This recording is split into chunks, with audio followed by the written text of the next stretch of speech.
So the reason they're teeing up this question is because I didn't go to college. I was one of 7 children, and there just wasn't money for that. And I was, something I think about a lot in life is, and in acting and theater too, like what's the classic like actor question, what's my motivation? Well, I think we live in a world where we either feel the heat or we see the light. And I think, I didn't make that up, but it's pretty good, isn't it? Okay, but I think when we're feeling the heat, we're operating from a place of fear. And people in a state of fear or trauma don't usually have as broad of a perspective because they're just trying to survive. And what I love about Challenge Success is that it's asking us to shift from a fear-based mindset into a goal-based mindset, right? How can we make it better? Like dream a little bit bigger and have that bigger perspective.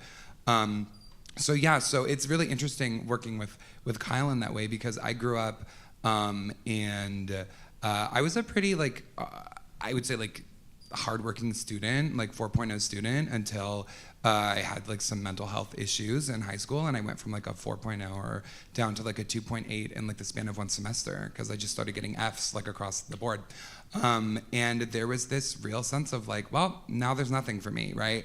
And then even later, I had a few lucky big breaks in the music industry, and I thought, well, that was a really lucky big break that I blew, and now I'm never gonna get a big break ever again because there's this feeling that our success is finite and it can only happen right now or never.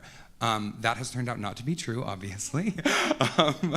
That you will get more opportunities later in life, but I think life can provide more opportunities. So school should function the same way you said, the way that life does. So anyways, it's interesting to have that comparison because I'm sitting here with 2 very academically high achieving human beings, and I feel so happy that I get to be taken just as seriously. Well, can I just say one thing? In Bloom's revised taxonomy, what's at the top? Creativity, creation. That's Bloom's revised taxonomy. You're at the top. You're at the top. That's how you know you're in a room of educators, that all of you knew the answer to that immediately. I was like, uh-huh.